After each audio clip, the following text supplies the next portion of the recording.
경청해 주시는 분들도, 네, 발표해 주시는 분들, 경청해 주시는 분들도 오랜 기간 참석해 주셔서 감사드리고요. 이번 세션제고요. 테크놀로지 앤 어바니즘이라는 세션이고요. 이주연님, 이정민님, 경교수님, 김효경님께서 차례대로 발표해 주실 내용이고, 대부분 내용들이 다 그 기술과 데이터 그리고 도시계획 부분에서 어떻게 공간 조직을 만들어내느냐에 대한 내용들이라서 그 부분 초점으로 컨퍼런스 이번 세 번째 세션 들으시면 될 것 같습니다. 처음 발표는 이주연님의 망원 그리드라는 프로젝트이고요. 발표 시작해 주시면 될 것 같습니다.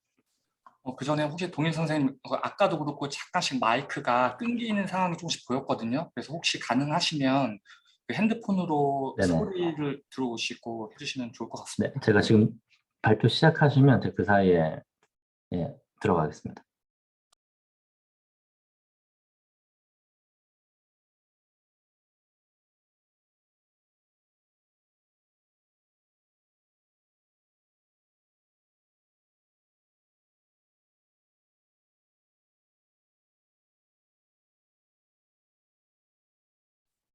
혹시 지금 얘기하고 있다면 아무 소리도 안 들려요.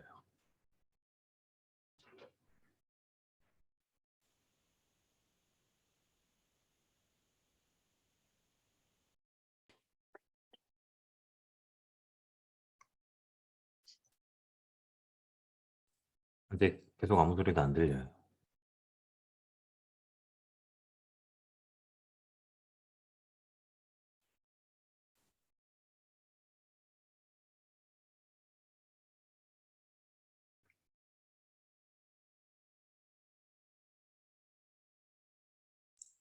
소리 안 들리는데 마이크 한번 안 돼. 볼게요.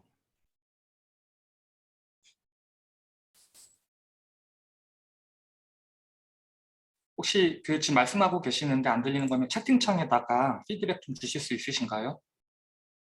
지금 소리가 안 들리고 있습니다. 우리 목소리는 들리시는 것 같은데, 주현 씨 연결 다시 한번 해볼래요? 좀. 네. 다음 프레젠터 먼저 하시고 네네, 그렇게 하시죠. 네네. 네, 그러면은 이정민님 괜찮으시면 먼저 프레젠테이션 진행하셔도 될까요? 네. 네, 그러면 이정민님 코스 오브 위빙이라는 프로젝트 먼저 발표 시작하겠습니다. 네. 아이고.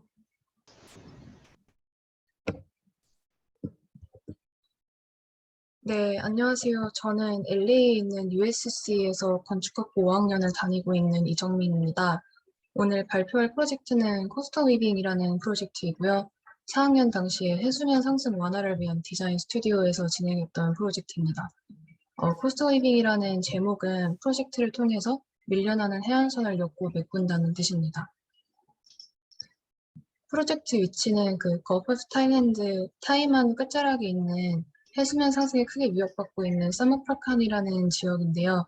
현재 사이트 컨디션을 보시면 1974년부터 2009년까지 약 40년간 동안 해안선이 하면서 상온과 주거 지역이 점점 내륙으로 밀려남을 보실 수 있습니다. 이렇듯 타이만의 해안 침식이 일어나는 데는 두 가지 이유가 있습니다. 1차적으로는 기후변화로 인해 우기가 변칙적으로 변하고 해안가가 범람하는 주기가 짧아지는 것이 있고 2차적으로는 부적절한 토지 이용 계획이 이를 막지 못하는 데 있습니다.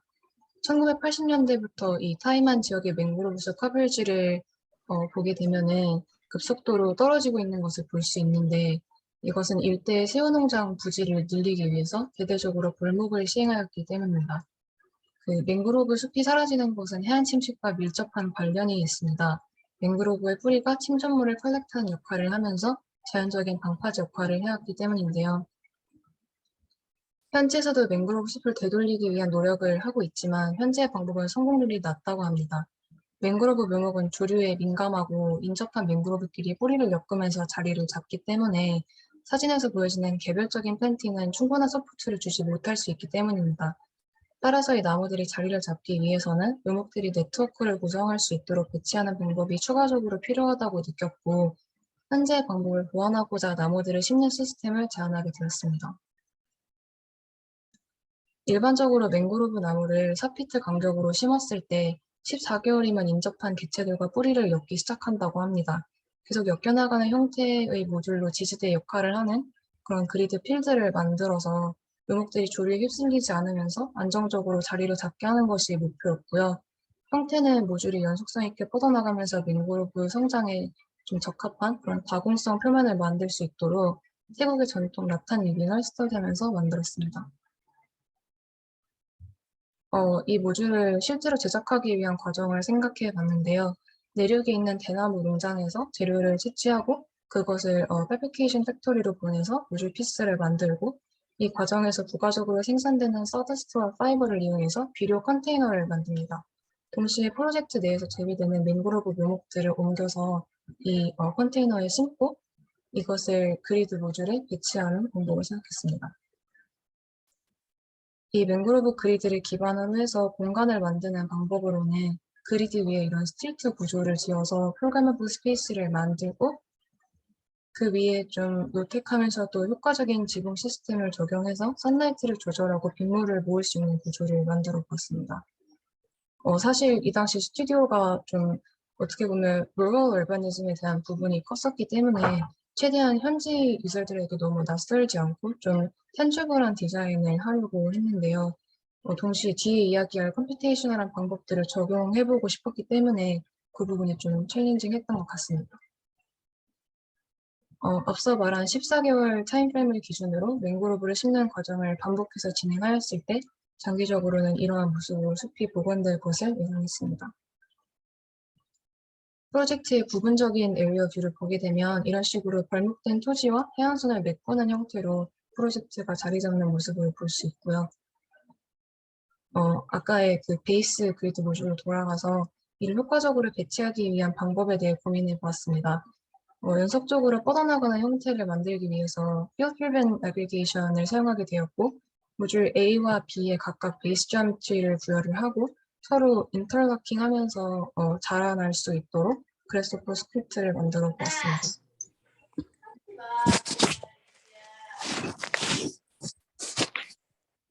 이 field driven aggregation을 만들기 위해서 어떻게 field surface를 도출하면 가장 효과적으로 침식된 땅을 메울 수 있을지 고민을 해보았는데요. 이미 땅이 있는 부분부터 채우기 시작하는 것이 효과적이라고 생각을 해서 존재하는 토포로지컬 커브들로 시작을 해서 그 모듈을 성장시킬 서피스를 설정을 했는데요. 일단 존재하는 그 토포그래피 커브를 가지고 와서 그 중에 가장 고점으로 잡히는 점들을 익스트랙트해서 그 점들을 연결하면서 채우는 방법을 생각했습니다. 그 점들을 연결하기 위해서 전체를 아우르는 그리드를 배치를 하고 나서 그리드 핀칭을 통해서 점들을 이으면서도 더 외곽으로 뻗어나갈 수 있는 커브들을 도출했습니다.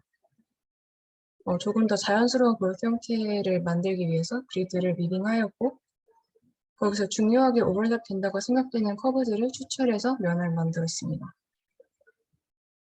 결과적으로 이런 형태의 면을 따라 모듈들이 자랄 것을 예상했습니다. 그렇게 만들어진 면을 기준으로 field driven aggregation을 진행했을 때는 이러한 형태의 결과물이 나왔습니다. 이렇게 만들어진 베이스 그리드를 기반으로 만들 수 있는 프로그램 시나리오들을 구성해 보았는데요. 이 피쉬마켓 구간은 인접한 새우 농장들에서 로컬들이 판매할 수 있는 공간, 또 로컬 이용자들이나 관광객들이 방문할 수 있는 공간을 생각했습니다. 시드링 스토리지 구간은 최대한 조류를 피할 수 있도록 내륙에 가깝게 위치를 시켜서 그 묘목들을 기르는 공간을 생각을 했습니다. 이곳에서 재배한 묘목을 모듈 그리드에 옮겨 심는 것을 생각했고요. 메디테이션 구간은 사이트에 존재하는 사원 주위를 구성하는 것을 생각을 했습니다. 그리고 이러한 프로그램 스페이스를 압축적으로 보여주는 모형 사진이고요. 발표를 마치도록 하겠습니다. 감사합니다.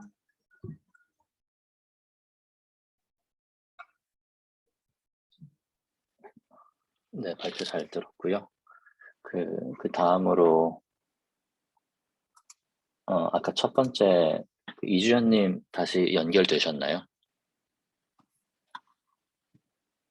그 이주연님 연결 아직 안 되신 것 같아서요. 그러면 이주연님 대신에 경규승님 먼저 그 나스실이라는 프로젝트 먼저 진행하고 듣겠습니다. 네, 발표 시작해 주시면 될 것 같습니다. 네. 지금 화면 공유가 잘 되고 있나요? 네, 잘 보입니다. 네, 그러면은 발표 진행하겠습니다. 저는 현재 UN 스튜디오에서 근무하고 있고 지금 발표할 거는 제가 바틀넷에서 석사 프로젝트를 진행한 NESST라는 프로젝트를 발표 시작하도록 하겠습니다. NESST는 19년도 바틀넷 MR 절반 디자인 코스에서 진행된 프로젝트고 필립과 폴의 지도하에 노라, 사라, 지시안과 함께 진행하였습니다. 저희 프로젝트는 증가하는 난민에게 어떻게 빠르고 질 좋은 주거 공간을 제공해 줄 수 있을지부터 시작되었습니다. 기존의 난민 캠프와는 다르게 도시의 구조적, 사회적, 문화적으로 자연스럽게 스며들며 공생할 수 있는 새로운 모델을 제시하는 것을 목표로 하였습니다.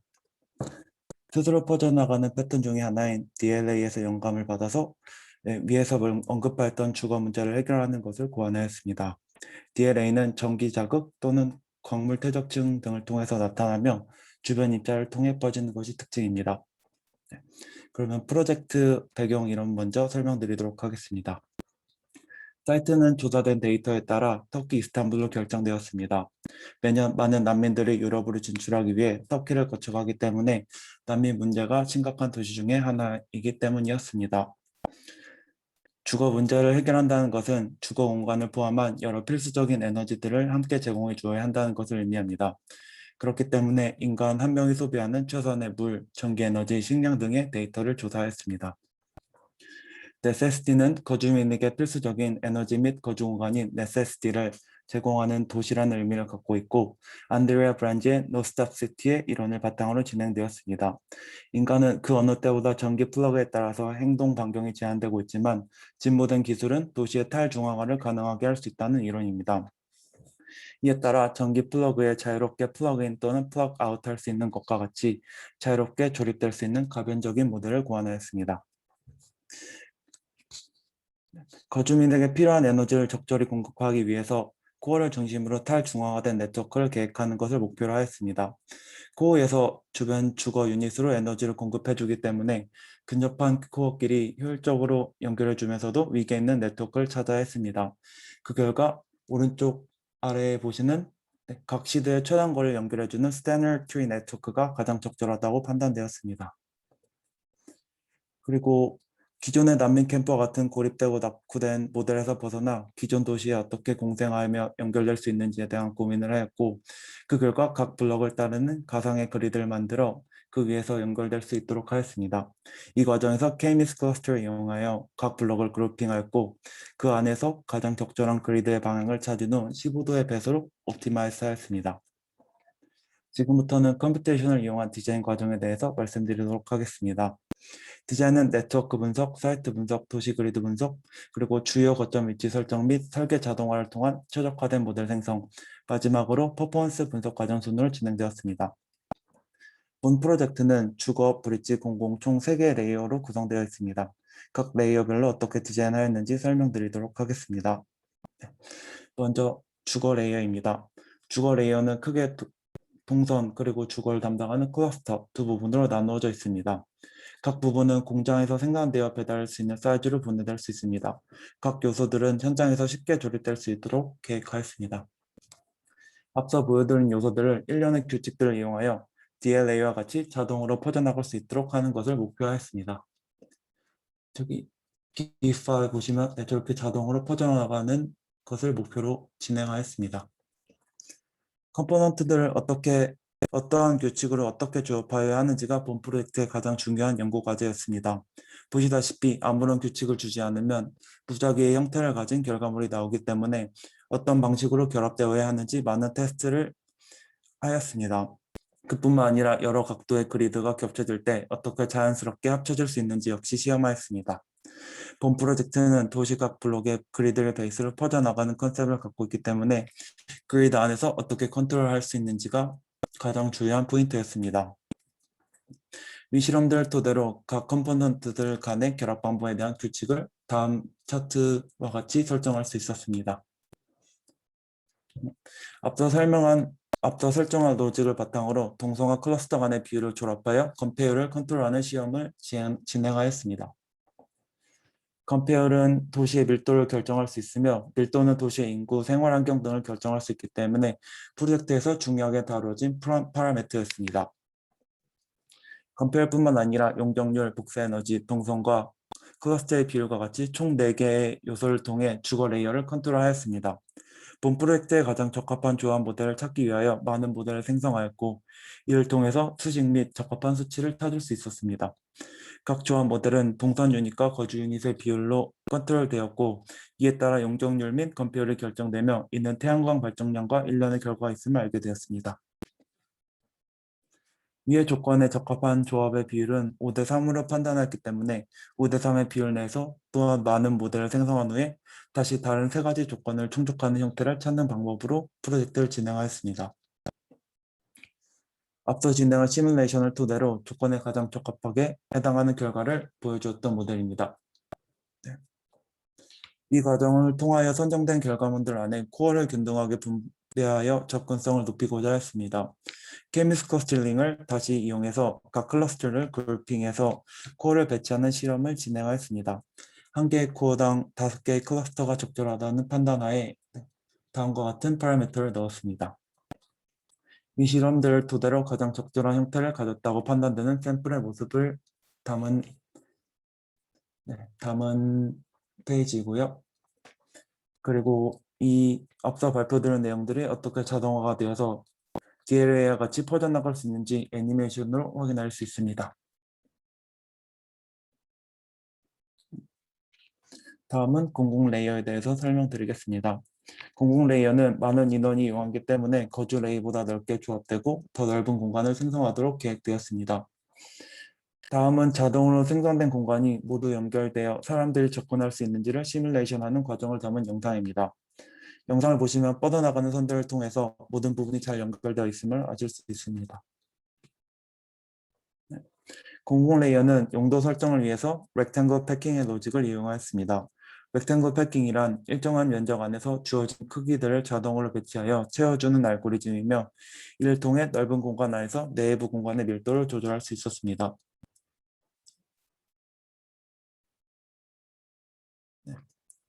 렉탱글 패킹 로직을 통하여 다른 사이즈의 볼륨들을 그리드 안에 분배시켰으며 그 볼륨들 내에서 실내 또는 실외 공간의 컴포넌트들이 자동으로 조합될 수 있도록 하였습니다. 자동으로 결합된 공간 내에서 필요에 따라 다른 용도 또는 형태를 변화할 수 있도록 의도하였습니다. 이는 개개인의 또는 지역의 취향, 문화 등에 따라서 현지화된 공간을 제공하는 역할을 합니다.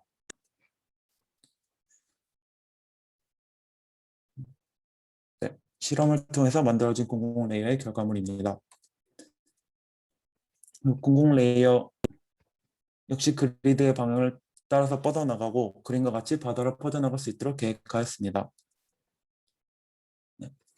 그리고 주거 레이어와 공공 레이어가 어떻게 결합되는지 확인해 볼 수 있으며 두 방식이 어떠한 차이점을 갖는지 비교해 보실 수 있습니다. 밑에 커머셜 레이어 같은 경우에는 그 볼륨 안에서 어그리게이션 되는 로직을 사용했고 위에 드웰링 레이어는 저희가 앞서 설정한 파라미터들을 따라서 이렇게 어그리게이션 되는 모습을 확인할 수 있습니다. 다음은 브릿지 레이어에 대해서 설명드리겠습니다. 브릿지 레이어는 기존 도심 지역을 바다 및 공공 레이어로 연결하는 중요한 역할을 합니다. 브릿지는 그리드 위에 스탠더드 트리 로직을 따라서 뻗어나가도록 계획하였습니다. 브릿지 레이어는 사이트 내를 엮어주며 대지대 주요 동선의 역할을 하도록 계획되었습니다. 공공 레이어와 브릿지 레이어가 어떻게 합쳐지고 바다 및 기존 도심과 어떻게 연결되는지 본 다이어그램을 통해서 확인해 보실 수 있습니다. 결과물을 토대로 오픈 스페이스, 그린 스페이스, 동선, 그림자 등의 분석을 진행해 보았습니다. 또한 아이소비스트를 이용해서 어떻게 시야가 보이는지 확인하였습니다. 보시는 바와 같이 본 프로젝트는 시야를 방해하지 않도록 계획되었으며 이는 기존 주민에게 해가 되지 않으면서 기존 도심에 잘 스며들 수 있음을 의미합니다. 네세시티는 한 번에 완성된 거대한 구조물이 들어오는 것이 아닌 시간에 따라 퍼져나갈 수 있도록 계획하였습니다.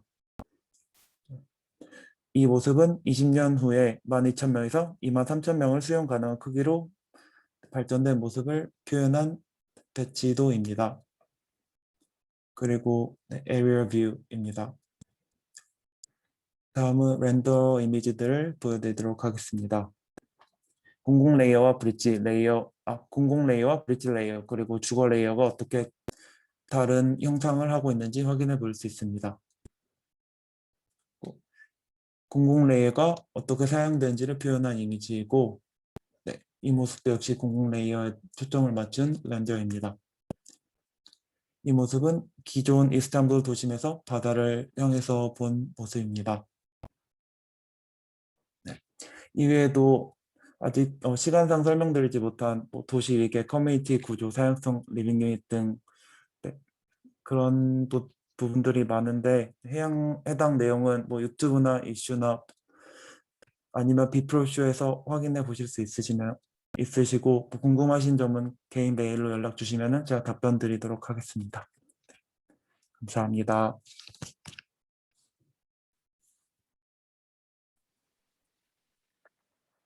네, 잘 들었습니다. 이주연님 혹시 재접속 되셨나요? 네, 지금 제 네네. 목소리 잘 들리시나요? 네네, 네, 들립니다. 발표 그럼 네, 시작하겠습니다. 네.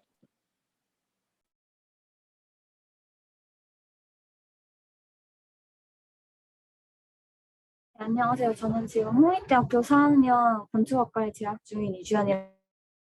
이제 저는 이제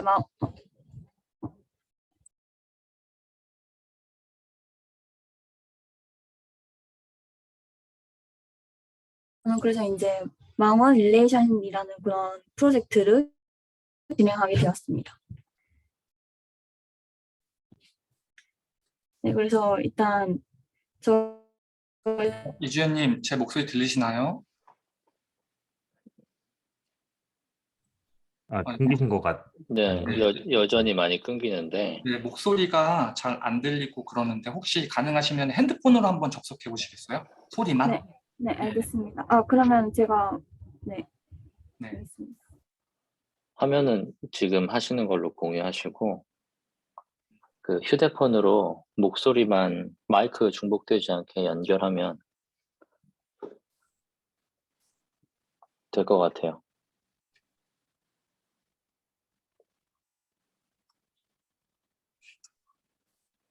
아니면 다음 분 먼저 가시고 마지막에 이주연님께서 발표해 주셔도 좋을 것 같습니다.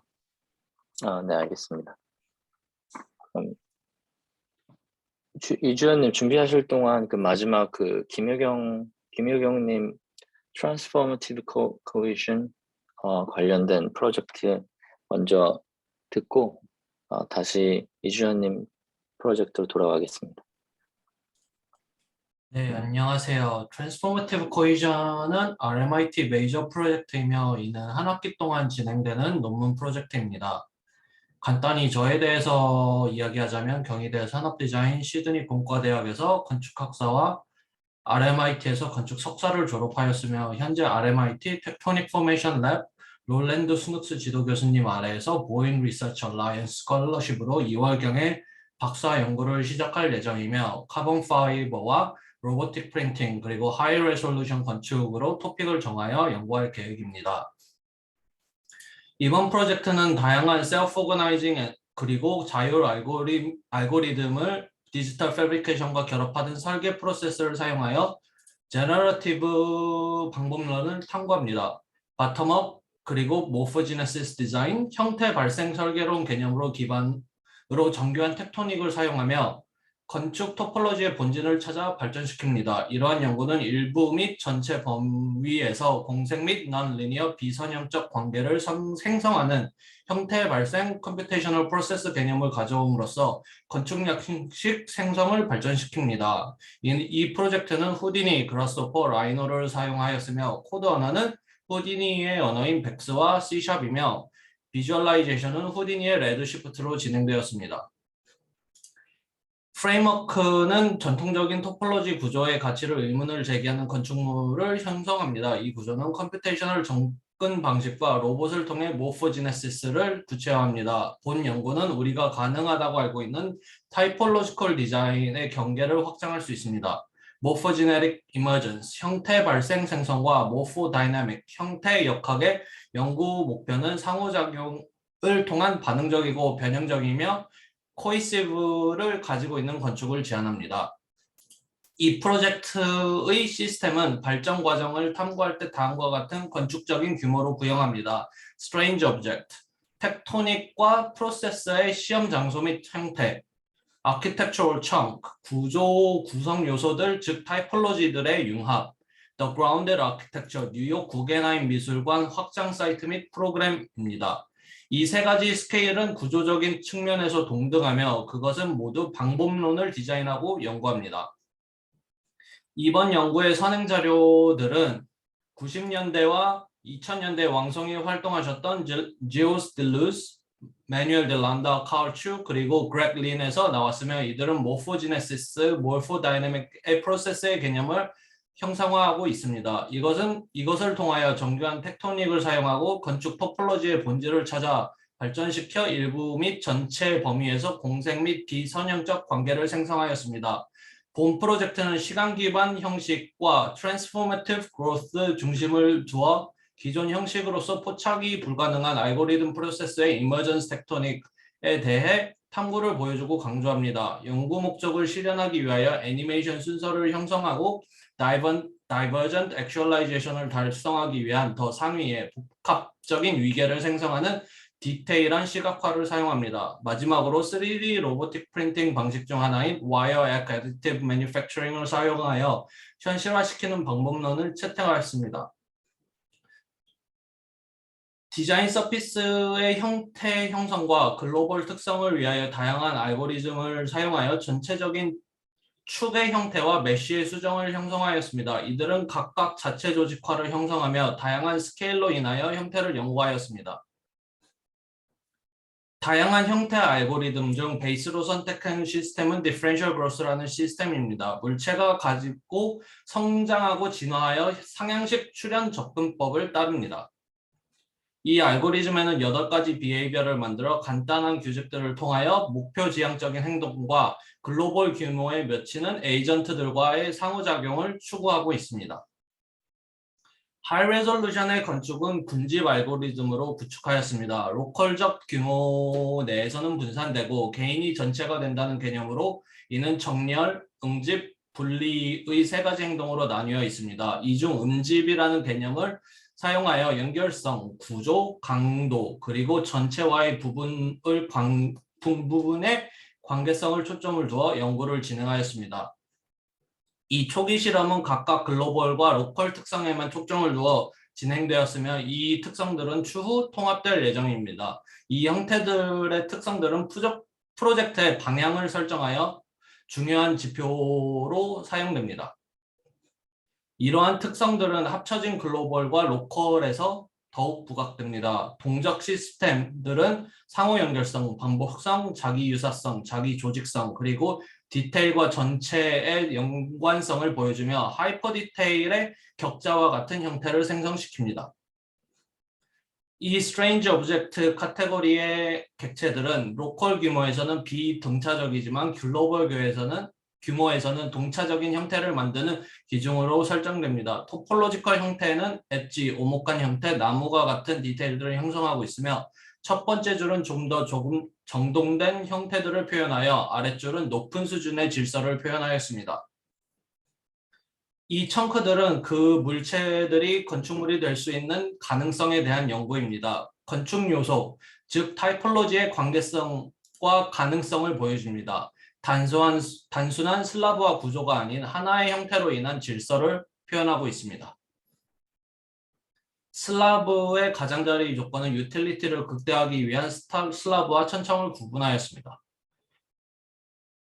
마지막 청크는 건축의 일부인 파사드 글랍스, 슬라브 계단, 컬럼, 창을 표현합니다. 이는 건축의 전체가 아니라 한 파트이며 이들은 보이드와 타이폴로지를 통하여 건축적 언어를 제가 만든 프로세스로 통하여 표현합니다.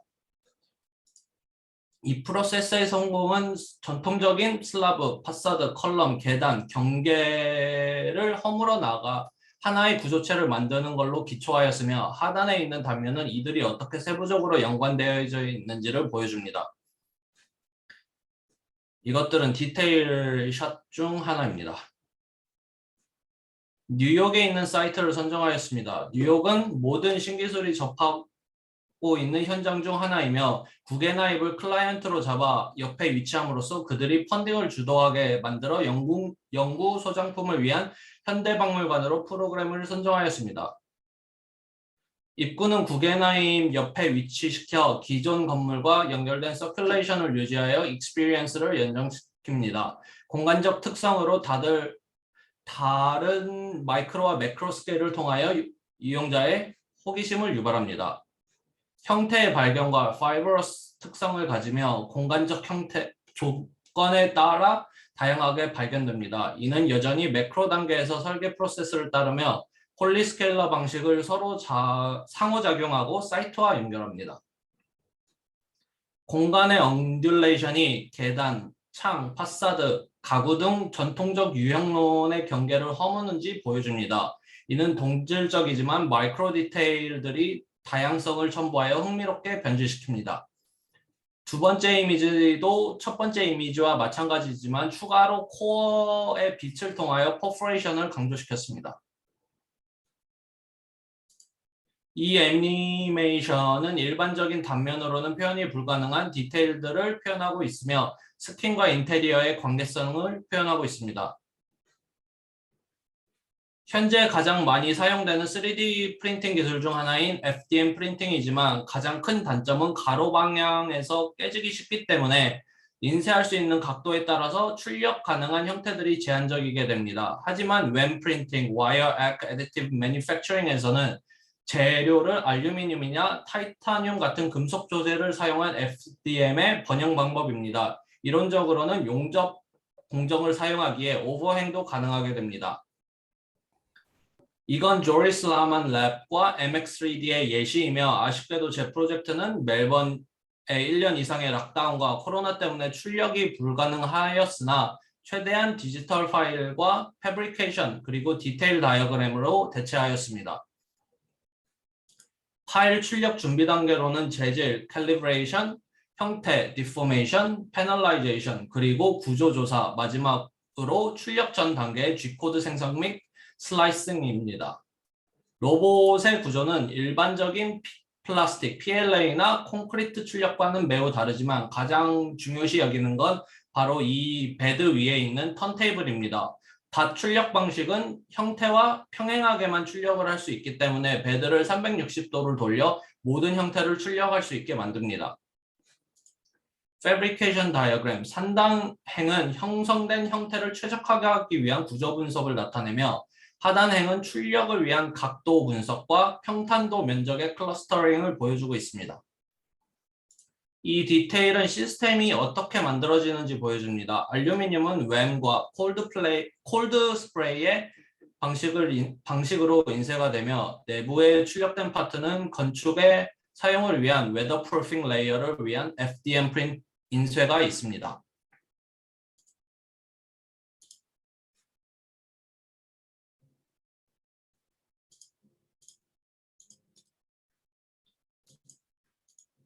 트랜스포메이션 코히전의 형성 과정을 담은 영상으로 발표를 마치겠습니다. 이 프로젝트는 응집 구조론의 발전 과정과 조사하기 위해 세 가지 다른 건축 스케일로 실행되었습니다.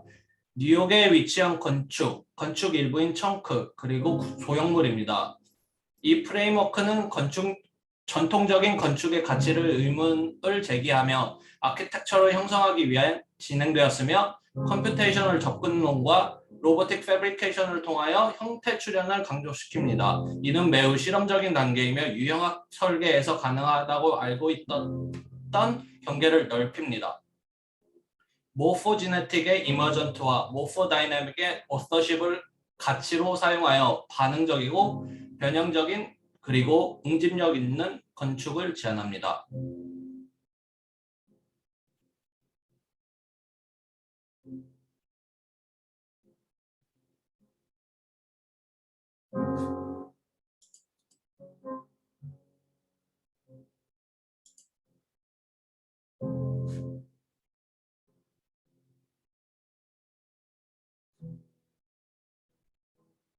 이상으로 발표 마치겠습니다.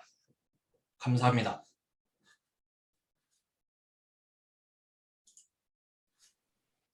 네, 재미있는 발표 감사드립니다. 혹시 이주연님 한 번 더 테스트 네, 해보고 네. 그 다음 분, 네, 마지막에 한 번 더 기다리는 것보다 나은 것 같아서 한 번 더 테스트 해보고 그 다음 분 넘어가도록 하겠습니다. 네. 혹시 제 네, 잘 들립니다. 네, 잘 들리시나요? 아, 다행입니다. 네, 네, 네. 저는 이주연이라고 하고 지금 홍익대학교 건축학과 4학년에 지금 재학 중입니다. 저는 이번에 망원 일레이션이라는 프로젝트로 망원동의 망리단길에 뭔가 사람들에게 로컬 플레이스를 제안하는 그런 프로젝트를 해보았습니다. 그래서 전체적으로 시작을 하자면 망리단길은 망원동을 가로지르며 공용 가로수 역할을 하는 주요 상업 가로입니다. 로컬 주민뿐만이 아니라 힙스터, 저는 이 외부인들을 힙스터라는 네이밍을 하였는데요. 이렇게 다양한 사람들이 지나가는 만큼 많은 관계들이 끊임없이 형성되는데 이에 따라 망리단길의 주요 특징인 사람과의 관계성에 초점을 맞추고 이런 관계성을 현대적으로 풀어내어 결과적으로 지역의 전체성을 나타내주는 워크플레이스를 제안하였습니다. 그다음 전반적으로 망원동에 대한 그런 데이터적인 분석과 그 다음에 도시적인 분석을 하고 더 나아가서 망리단길에 더욱더 초점을 맞춰서 이제 분석을 해보았습니다. 이렇게 망리단길에 대해 분석을 해본 결과 저는 망리단길이 총 4개의 조닝을 할 수 있다고 생각을 하였습니다. 왜냐하면 이 4개의 영역이 각각 비슷한 특징을 가지면서 모여 있었기 때문인데요. 그래서 저는 이걸 에리아 A 영역 같은 경우에는 이제 망원시장과 월드컵 신상길이 이어지는 망리단길 상권입니다. 주로 카페 음식점을 상가가 주로 이루고 상가 이용층이 외부인과 거주민 반반이 이용되는 아주 활성화되어 있는 그런 공간입니다. 그리고 B 영역 같은 경우에는 이제 망원 1동의 주거 밀집 지역 쪽과 맞닿아 있는 상권인데요. 주로 상가의 타겟층 외부인이고 A 지역과 마찬가지로 신축 오피스텔이 많은 점을 이런 식으로 확인할 수 있었습니다. 그리고 영역 C 같은 경우에는 이제 거주 밀집 지역인 사선 피치라고 보이는 그런 사선 가로와 맞닿아 있는 지역입니다. 주로 이제 여기는 주거 밀도가 가장 높고 상가들도 미용실, 옷가게 등 주민 친화 위주의 상가들입니다. 노후화된 건물들이 꽤 많은 것을 알 수 있었습니다. 그 D 영역 같은 경우에는 망원동 다른 지역에 비해 다양한 종류의 상가들이 존재하고 이제 당구장, 옷가게, 피트니스 센터 등 오래된 주민 근린시설이 유독 다른 지역에 많은 걸 볼 수 있었습니다. 이런 식으로 각각의 특징이 가진 4가지 에리어들을 볼 수 있었고요. 이 에리어들은 앞서 말드린 바와 같이 이제 전반적으로 도시 분석과 그다음에 인구 데이터 등을 기반으로 하여서 조닝을 해본 결과입니다. 그래서 각 조닝별로 이제 유동인구에 대한 데이터 값이 이런 식으로 나오고 제가 유동인구에 더욱더 초점을 맞춘 이유는 제가 하려는 게 사람들과의 관계성에 초점을 맞추려고 하기 때문에 이런 걸 좀 더 중심적으로 보게 되었습니다. 그래서 망리단길 중심으로 이렇게 영역을 나누어 보았습니다. 그래서 각각의 영역을 한마디로 정의를 하자면 A 영역은 망원시장과 함께 근린시설과 트렌디한 상가가 함께 분포되어 있는 상권, 영역 B는 외지인이 많은 트렌디한 상권, 영역 C는 배후 주택 밀도가 큰 상권, 영역 D는 주민 근린 상권과 골목 내부의 소규모 트렌디한 상권이라고 볼 수 있었습니다. 저는 이런 망리단길에서 필요한 게 뭘까라고 생각을 해보았을 때 사람들이 쉬어갈 수 있는 공간과 이벤트가 일어나는 공간이 매우 필요하다고 느꼈습니다. 그래서 저는 이런 사람들의 관계성을 중심으로 이제 사람들 관계를 형태적인 공간으로 관계를 수용하면서 이 공간을 이벤트적인 공간과 사람들이 쉴 수 있는 공간으로 탈바꿈하고자 하는 프로젝트를 진행해 보았습니다. 제가 이 사람들과의 관계를 형태적으로 푸는 거는 그리드 디스토션인데요. 일단 혼자 사람이 한 명만 있을 때는 이제 혼자 있을 때 관계성이 들어오지 않았을 때 사람을 일반적인 그리드로 두고 여기서 사람들의 만남과 관계에 인해서 그리드가 디스토션 되는 거를 그 관계를 통해서 그리드가 디스토션 되도록 형태적으로 변형해 보았습니다. 일단 그리드를 먼저 사람들의 속도를 이용하여 그리드 간의 간격을 설정하였고 사이트 특징별로 다른 사람들의 속도를 그리드 간격으로 지정하여 관계가 들어오지 않은 사람 자체의 특성에서 오리지널 그리드 형태를 가져왔습니다. 쇼핑 스피드, 파크 스피드, 워킹 스피드를 사용하여 각각 영역의 평균 속도를 구한 후 그리드 간격을 설정해 보았습니다. 그래서 일단 사이트를 각각의 조닝에서 사이트를 선정하기에 앞서 평일 하루, 주말 하루, 아침 9시부터 저녁 9시까지 조닝별로 영상을 찍고 돌아다니며 가장 유동인과 많이 일어나고 이 공간에서 가장 특징적인 사이트를 선정해 보았습니다. 이렇게 사이트를 선정 후 앞서 말한 사람들의 평균 속도를 구하여 이거를 그리드의 간격으로 설정하였고 이런 식으로 각각의 사이트의 그리드를 만들어 보았습니다. 이제 오리지널 그리드를 만든 후 그리드 디스토션을 사용해 보았습니다. 사람들의 동선과 관계 지수를 사용해 보았는데요. 이제 이렇게 그리드 디스토션에서 사람들의 관계성에 대해 알아보기 위해 저는 로컬 망원동 일반 주민과 힙스터 망원동 방문객을 힙스터로 지정하여 이 사람들이 이 에리어 A에서 어떻게 동선이 생겨나고 이게 어떻게 관계가 나타나는지 시뮬레이션을 통해서 해보았습니다.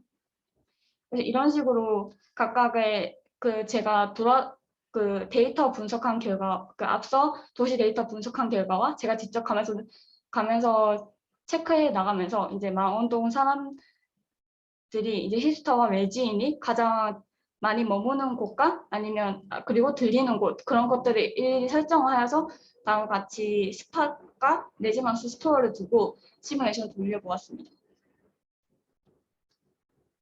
네, 그래서 다음은 시뮬레이션 결과값입니다. 왼쪽이 평일이고 왼쪽이 평일에서 시뮬레이션 값이고 오른쪽이 주말에서 시뮬레이션 값입니다. 그래서 이렇게 시뮬레이션 결과는 다음과 같습니다. 이렇게 각각의 시뮬레이션을 돌려보았을 때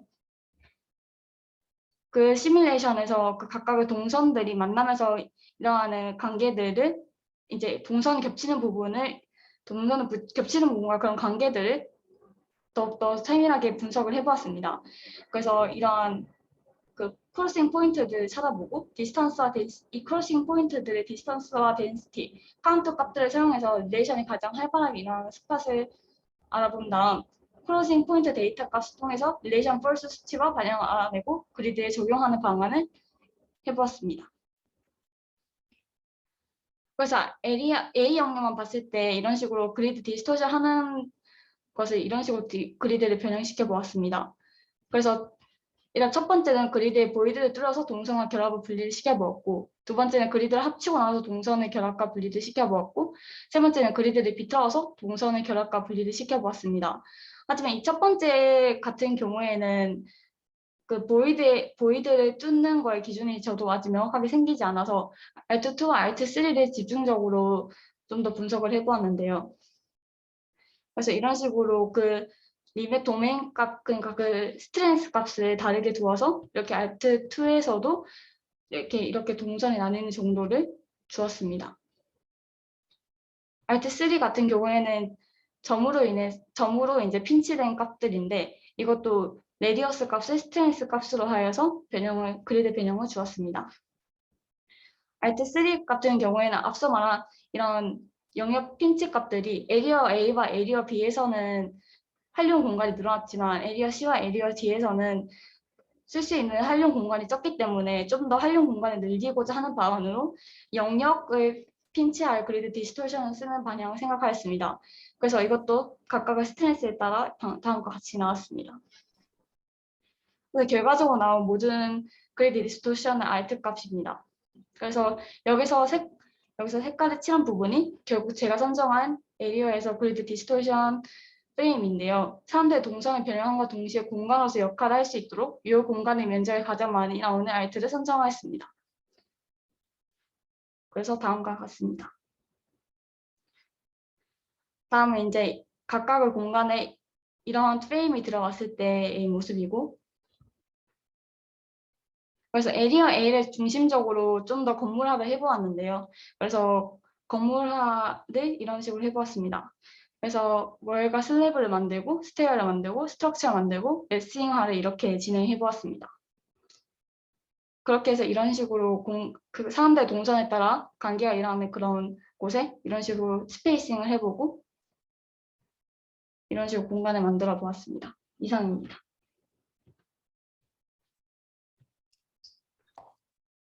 네, 잘 들었습니다.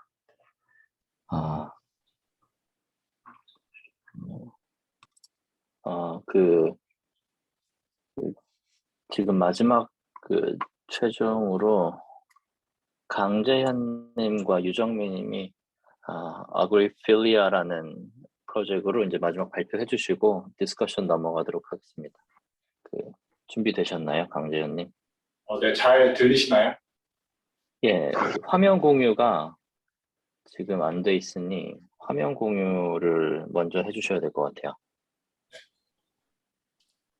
화면도 잘 나오고 있습니다. 유현 씨가 화면 공유 일단 풀어주시겠어요? 네, 화면 지금 잘 나가고 있나요? 아니요, 이제 나왔습니다. 네, 알겠습니다. 네, 이제 진행하시면 될 것 같습니다. 네, 발표 시작하도록 하겠습니다.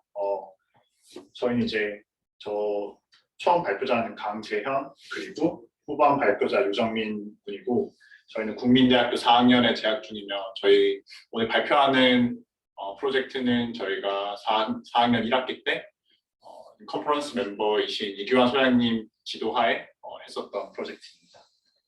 네, 발표 그럼 시작하도록 하겠습니다. 먼저 첫 번째 시놉시스입니다. 지금까지 피부에 와닿지 않던 기후위기는 작게는 최근 한국에서의 장기간의 장마와 폭염, 그리고 넓게는 전 지구적 이상기후로 저희 코앞까지 닥친 것을 알게 되었습니다.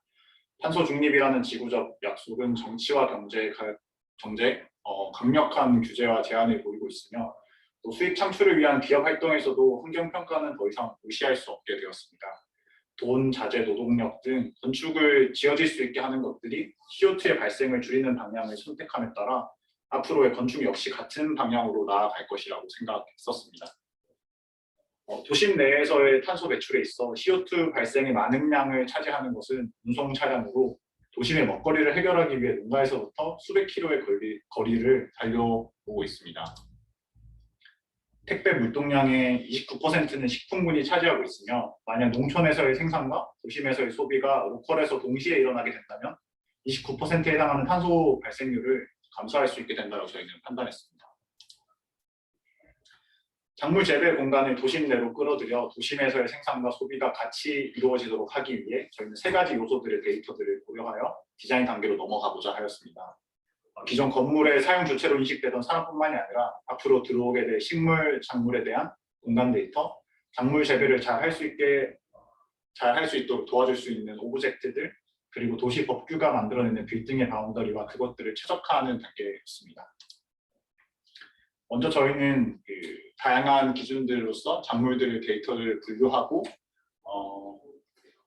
저기 빨간색으로 되어 있는 부분들은 이제 그 섭취량에 따라서 작물들을 경작하기 위한 재배 경작지가 어느 정도인지 필요하게 되는 데이터인데, 저희는 이 플랜트 라이브러리를 구축한 다음 저희가 가장 많은 소비량을 갖고 있는 작물들 20개들을 이런 식으로 분류를 하게 되었습니다. 기존 농촌의 수평의 경작지는 그 건물 내부의 수직적 공간으로 쌓이게 되고, 작물별 1인 소비량과 필요한 경작지 면적을 산출하여서 건물 내부의 상주 인원과 지역 사회에서 소비할 수 있을 정도의 면적을 구하게 됐습니다. 그리고 그 이후에는 서울을 기준으로 하여서 용도 계획에 따른 건축물의 건폐율과 용적률을 산정하여 기본이 되는 볼륨을 잡고, 이후 인센티브 형식을 취하는 경작지가 내부로 들어오게 됩니다. 옆에 컬러 범례들이 이제 저희가 그 건물들 안에 넣게 되는 프로그램들이고, 그것들을 지금 왼쪽 상단에 보시면 서울을 기준으로 갖고 있는 그 건축 법률을 따랐으며, 저희는 이제 중심 산업지구에 대해서 좀 더 프로젝트를 끌고 가고자 하였습니다.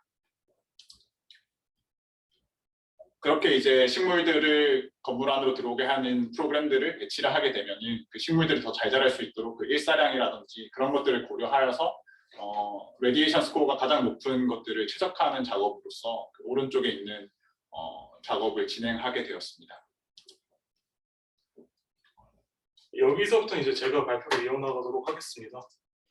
저희가 이제 이 프로젝트를 진행하는데 이제 데이터 자체에 대한 의심, 이걸 건축으로 치환하는 데 있어서 어떤 블랙박스가 적용된다는 거에 대한 이제 합리성에 대한 문제도 있었고, 이제 도시 개발 현장에서 이제 데이터와 도시 지구구역 코드가 어떻게 적용될지에 대한 고민도 좀 포괄적으로 존재했었습니다. 그래서 앞에 발표는 이 세 가지를 이제 저희가 건축으로 풀어나가는 데 있어서 가장 합리적인 방식을 채택해 나가는 과정이었다면, 여기서부터는 이걸 디자인으로 풀어나가는 과정을 보여드리려고 합니다. 먼저 디자인 프로세스를 이제 밝히기 전에 먼저 트리플 O를 좀 소개해드리고 싶은데요. Object Oriented Ontology는 이제 그램 하멘이라는 분이 이제 1999년에 이제 태제를 발표하면서 이제 발견된 학제입니다. 이제 저희가 이제 프로젝트를 진행함에 있어서 객체론을 좀 활발히 사용했는데, 지오트라는 체제를 이제 저희가 처음으로 갖고 오고, 그걸 이제 다시 식물이라는 객체로 풀어냈고, 이제 인류세에 있어 지구온난화가 생기면서 특히 시티스케이프가 이제 탄소 문제에 대한 방침을 되게 활발하게 이제 반영하고 있다는 점에서 이제 식물이라는 객체가 도시에 들어옴에 따라 도시의 전반적인 동태가 바뀔 수 있는 시나리오를 그릴 수 있을 거라고 생각했습니다. 그래서 이걸 이제 아트웍을 보시면 이제 되게 다양한 형태의 객체들이 존재할 수 있는 걸 볼 수 있는데, 이제 하나하나 좀 설명을 드리도록 하겠습니다. 이제 당연히 도시를 구성하는 객체로는 가장 우선적으로 인간이 있을 겁니다. 그리고 그 도시의 공간적 지표를 차지하는 빌딩이 있을 거고, 저희가 집중했던 CO2라는 태제에 따라 이제 식품, 기존 물류 체계가 이제 스포크 투 허브를 따르면서 다양한 물류 운송 방안들이 있는데, 이제 이것들이 저희가 이제 갖고 있는 보편적인 도시 객체라고 생각을 했습니다. 그렇다면 이제 비도시 객체 또한 존재할 텐데, 여기에서 저희는 그에 대한 대표격으로 이제 식물을 채택했습니다.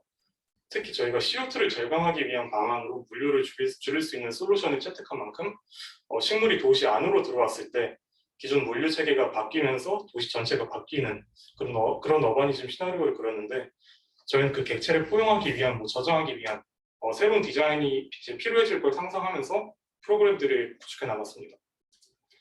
이제 이 프로그램들이 새롭게 디자인된 타입플로즈인데, 이제 땅 안에 완전히 엠베드된 어떤 식품 창고, 파사드에 들어가고, 렉이 이제 빌딩에 이제 직접적으로 관입되거나 다소 형태학적인 블록 같은 타입가 존재해서 이제 식용을 위한 식물들이 이제 도시 내부로 들어오는 프로그램이 꾸며졌습니다.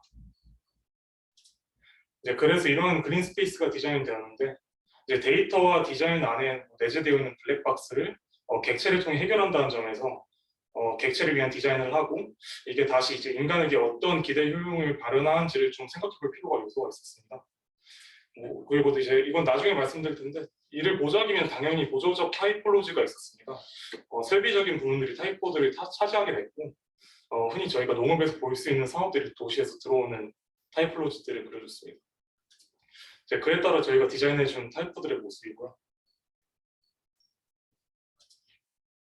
이제 저희가 디자인해주고 기획해준 타이폴로지에 따라 이제 객체가 어떻게 효용을 갖고 올지를 상상하면서 그렸던 드로잉입니다. 도시에서의 식물 양생은 보통 이제 하이드로포닉스라는 기술을 통해 이루어지는데, 이는 이제 인간의 스케일을 넘어서 좀 규모화가 되고 자동화가 가능하며, 식물만이 아닌 생선과 같은 다른 생물과 함께 자원 순환이 이루어진다는 체계를 갖고 있습니다. 그래서 저희는 이제 이러한 체계가 초고층 빌딩에 들어가 있을 때 이제 파사드 바깥에서 보일 수 있는 어떤 대형 하이드로포닉스와 아쿠아리움이 함께 구성될 수 있는 가능성을 한번 상상해봤고요. 이것도 이제 앞과 같은 일레의 드로잉인데, 이제 왼쪽의 드로잉을 보시면 인간의 이제 스케일을 넘어선 형태의 정원이 지어질 수 있고, 이제 모든 식물품점들이 현재는 이제 도시 지하에 숨어 있는 반면, 이제 식물이 초고층 빌딩을 점유하면서 이제 그 자리에서 바로 이제 파사드에서 재배해서 요리를 해먹을 수 있는 어떤 뭐 비건 음악학의 프로그램 같은 새로운 프로그램들이 창발될 수 있는 가능성을 한번 드러내봤습니다. 네, 기존 고층 빌딩의 워크스페이스 또한 달라질 것으로 예상했는데 이제 평면을 보시면 뭐 그라운드 타입의 영향으로 식물이 이제 오른쪽 다이어그램에 파란색과 같은 양상으로 공간을 점유할 거라고 생각했고 그 윗공간에 이제 사람들이 공간을 점유하는 어떤 상생의 형태가 이루어지지 않을까라는 상상을 했습니다. 이제 단면의 경우도 이제 마찬가지인데 이전 평면보다는 이제 훨씬 더 큰 스케일에서 식물이라는 객체가 도시에 유입되면서 뭐 기존 도시 건축물에 기생하는 타입도 또한 존재할 수 있을 거라 봤습니다. 이건 저희가 사이드 프로젝트로 진행했던 이제 싱글 하이드로포닉스의 패널이 실제로 건물에 어떻게 유입될 수 있을까, 어떻게 디자인할 수 있을까라는 거에 대한 어떤 상상 프로젝트였는데 이제 빗물이 흘러진 방향과 이제 골에 따라서 형태가 생성되고 이거를 3D 프린팅으로 목업을 해보는 스터디 또한 진행했습니다. 이제 뭐 MXM 아키텍처에서 이제 익스트루더를 개발하고 툴패스를 디자인하면서 목업을 진행했고 이는 다음과 같습니다. 네, 이제 저희 시나리오를 상상하면서 이제 만든 도시 경관을 마지막으로 발표를 마치겠습니다. 감사합니다.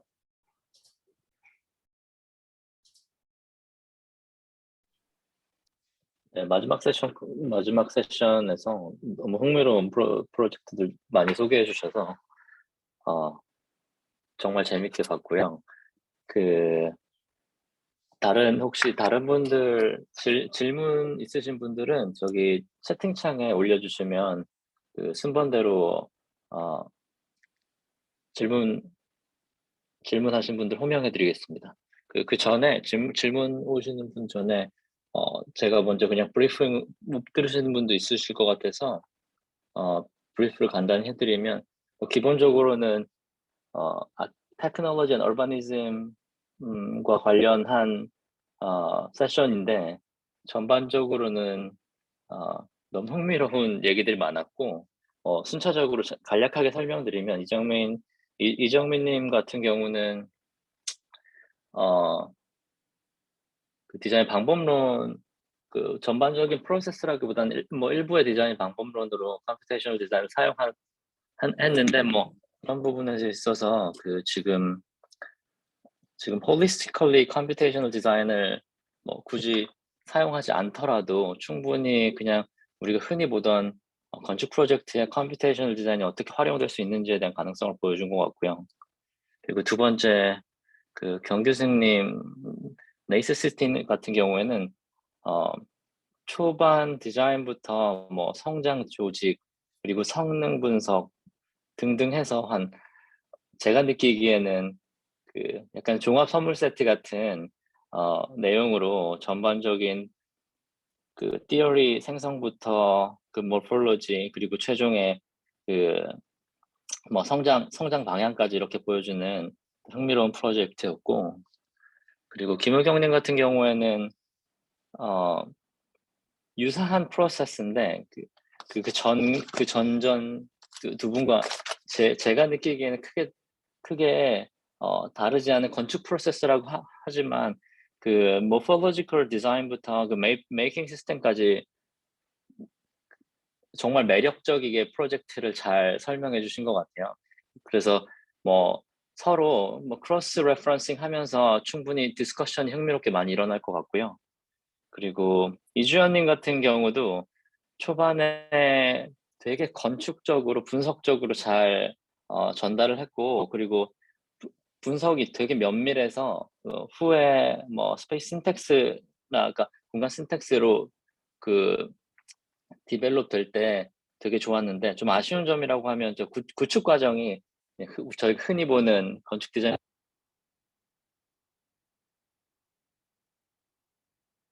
그리고 마지막 목소리가 잘 안 프로젝트는 들리거든요. 네, 지금도 안 들리나요? 네, 들립니다 지금. 네네. 마지막 프로젝트 강지현의 유정민님 프로젝트 같은 경우도 이건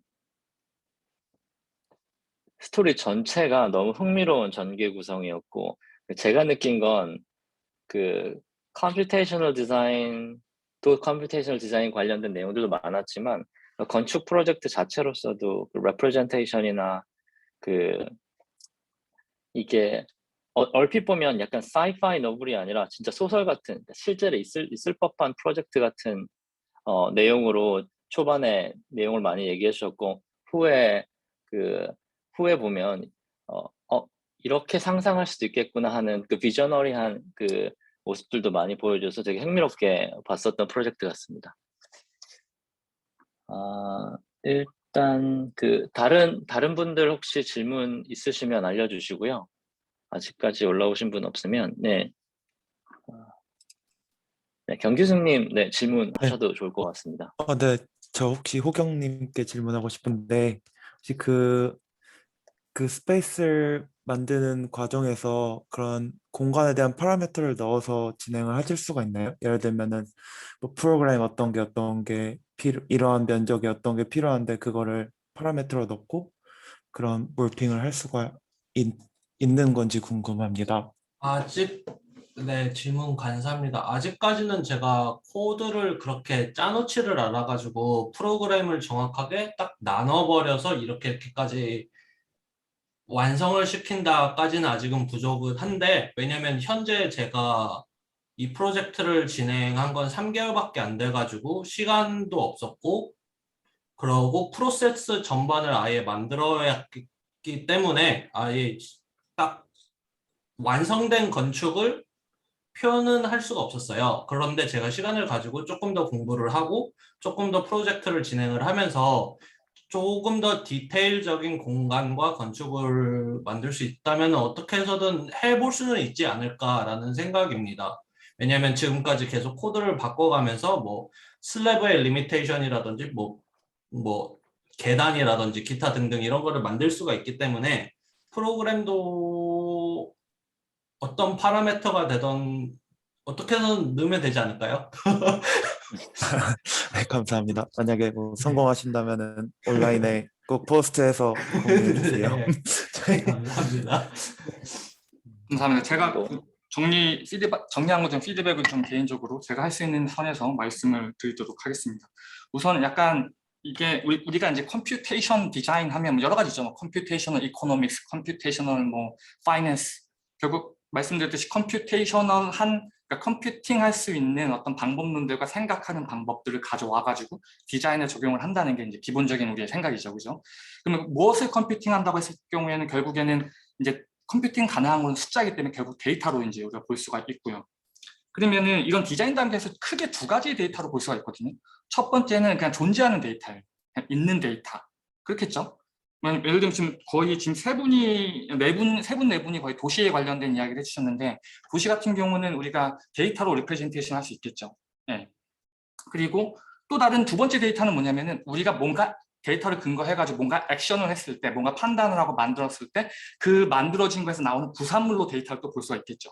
계속 뭔가를 만들면 계속 데이터가 쏟아지는 거야. 그죠? 크게 두 가지로 우리는 이해할 수 있는데 결국 또 데이터들을 프로세스하는 것들을 이제 우리는 알고리즘으로 일반적으로 생각을 하죠. 그래서 구구단, 더하기, 빼기, 곱하기 이거 다 알고리즘이에요, 그죠? 근데 지금 공통적으로 이제 제가 말씀을 드리면은 알고리즘 같은 경우는 이제 일반적으로 어떤 하나의 어떤 현상이라든지 패턴이라든지 어떤 행위 같은 것들을 이제 최적화? 어쨌든 계산 가능한 형태로 만들어 놓은 거기 때문에 제가 생각했을 때는 지금 다들 알고리즘 말씀을 많이 해주셨는데 일반 사람들 있잖아요. 전통적인 디자인에 익숙한 분들은 알고리즘이나 이런 것들이 나오게 되면은 약간 이제 우리가 반드시 설명을 해줘야 되는 게 이 알고리즘이 과연 어떤 거를 레프레젠테이션, 그러니까 어떤 행위를 위한 거고 목적이 뭐고 그다음에 이게 어떤 데이터를 피드해가지고 어떤 결과가 나올 수 있다라는 부분들 여러분들이 어떻게 보면은 이렇게 에듀케이트 시키면서 이런 것들을 해야지 전통적으로 디자인하시는 분들한테 좀 더 좋은 피드백을 받을 수 있다라는 이제 말씀을 드리고 그리고 이제 지금 몇몇 분들 같은 경우는 자동으로라는 얘기를 되게 많이 하셨는데 자동으로라는 말도 사실은 이렇게 공격의 대상이 많이 될 수 있어요. 우리 컴퓨테이션 디자인 하는 입장에서 자동이라고 하기보다도 어떤 룰, 왜냐하면 모든 건 사실 다 룰이거든요. 그냥 우리가 일련된 현상을 쭉 나열하면 그냥 그건 매크로적인 기능이야. 아무 논리 시스템이 없는 거예요. 그래서 우리가 컴퓨테이션 한다는 거는 결국 논리가 들어가거든요. 결국 룰이 들어간다는 거예요. 어떤 형태로든지 간에. 그래서 여러분들이 알고리즘으로 어떤 데이터를 프로세스한다고 했을 경우에는 그 룰에 대한 이해를 하고 이 룰이 내가 지금 하고자 하는 거를 잘 설명해. 혹은 다르게 설명한다 하더라도 나는 이 룰을 어떻게 해서 트윅해가지고 할 거야 라는 그런 부분들이 조금 프레젠테이션 있는데 들어가 있어야지 이 전에 했던 분들도 마찬가지고요. 그래서 일반적으로 이 컴퓨테이션 디자인 하시는 분들이 전통적인 관점에서의 어떤 프레젠테이션 할 때 이 두 가지를 조금 잘 이해를 하셔야 된다라고 저는 공격의 대상이 많이 됩니다. 저도 그랬었고요. 그래서 첫 번째 이제 우리 프레젠테이션 해주신 분들 같은 경우도 보면은 어떤 해수면이라든지 어떤 사이트, 뭐 환경적인 full of data죠. 데이터 되게 많죠.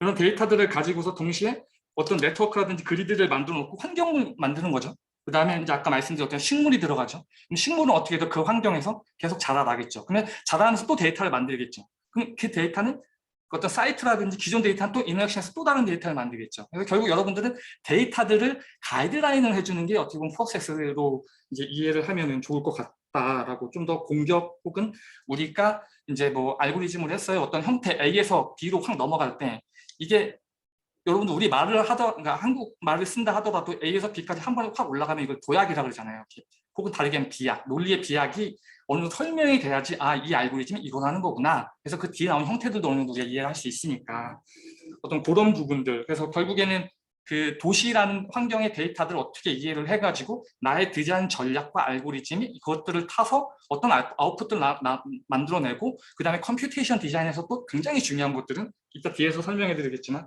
결국에는 평가거든요. 우리가 디자인도 아름답다고 하는데 이것도 사실 평가잖아요. 그죠? 이거 좋다, 웅장하다, 기쁘다, 뭐 우아하다 이런 거 다 사실 평가거든요. 근데 컴퓨테이셔널한 평가에 대한 부분도 여러분들이 좀 지원을 해주면은 좀 더 좋지 않을까라고 생각을 합니다. 두 번째 프레젠테이션 하셨던 분 같은 경우도 되게 떨어하게 A부터 Z까지 쭉 이제 해주셨어요. 그래서 특별히 이제 이분 같은 경우도 파라미터를 굉장히 많이 썼고 여러 가지 알고리즘이 들어간 것 같아요. 근데 이제 여기서 제가 이제 피드백 적어놓은 것 중에 하나는 뭐냐면 여러분들 이런 파라미터라든지 데이터를 평가할 때 이제 여러 가지 지금 그 뭐라 그러죠? 이민자들 왔을 때 이제 어떤 파라미터들이 있었잖아요. 그죠? 그러면은 이 파라미터들이 우리 그 전에 머신러닝 할 때도 그렇고 티스닝도 그렇고 그 다음에 그 리니어 프로젝션 해가지고 그 뭐죠? 티스닝은 런 리니어고 리니어 프로젝션을 해가지고 결국 디멘전 리덕션을 해주는 그런 것들이 있거든요. 그게 결국 뭐냐면은 비슷한 릴레이션식끼리 그거를 맞춰주는 거예요. 파라미터들. 예를 들면 키가 커질수록 몸무게가 늘어나겠죠. 릴레이션을 하겠죠. 혹은 릴레이션하지 않는 파라미터들도 있고 제가 이걸 왜 말씀드리냐면은 우리가 뭔가를 평가를 할 때 되게 리니어하게 나오는 케이스들도 있고요. 런 리니어하게 나오는 케이스들도 있어요. 예를 들면은 여러분들 제 손이 보이시나요? 이렇게 그래프를 제가 하나 그려가지고 이런 식으로 이제 반대로 해야 되나? 이런 식으로 나오는 그래프들이 있어요. 그러니까 페란타 프론트 그래프라고 여러분들 한번 찾아보시면 좋을 것 같아요. 제가 이거 끝난 다음에 제가 첫 링크를 드릴게요. 채팅방에다가. 그거 같은 경우는 내가 예를 들면 창문을 크게 했을 경우에는 햇빛이 많이 들어오지만 그만큼 단열이 떨어지겠죠. 이런 트레이드 오프들을 만들어내는 거거든요. 그래서 지금 네트워크들 두 번째 발표하신 분들 네트워크를 막 만들어 놓고 사이트를 배치했을 때 얘네들이 분명 어떤 트레이드 오프들이 있었을 거야. 그 룰에 맞춰가지고. 그리고 내가 예를 들면 여기 사이트에서는 햇빛이 이렇게 들어오고 습도가 이러니까 이런 트레이드 오프 중에서 이걸 좀 더 강하게 줘야겠다면 그거에 맞는 모듈이 나오겠죠. 지금 제가 뭐 한 거냐면은 데이터를 가져와서 프로세스에서 평가해가지고 거기에 맞는 모듈을 준 거거든요. 그러니까 이런 식의 어떤 그 파라미터들을 여러분들이 지금 자동으로 혹은 뭐 이렇게 나왔습니다 이렇게 했는데 그것들을 좀 명시적으로 이렇게 연결해 주면은 이렇게 아무래도 복잡한 이런 형태들에서 점프 뛸 때 이제 우리는 다 아는데 컴퓨테이션 디자인에 관심 있고 우린 가능성을 보는 사람들인데 어쨌든 간에 그게 이제 일반적으로 봤을 경우에는 이게 뭐지? 라는 생각이 분명히 들릴 수 있거든요. 그래서 그런 어떤 좀 개인적인 피드백도 같이 섞어서 제가 경험한 부분들 이제 말씀을 드리고요. 그 다음에 또 하나는 이제 보면 거의 다 2디멘셔널한 프로세스들을 많이 보여줬는데 마지막 비주얼라이제이션에서는 3디멘셔널하게 어떤 스택되는 부분들도 굉장히 많이 있었거든요. 그래서 그런 부분들은 어떤 식으로 했는지 좀 더 이렇게 여러 가지 좀 이렇게 뭐랄까요.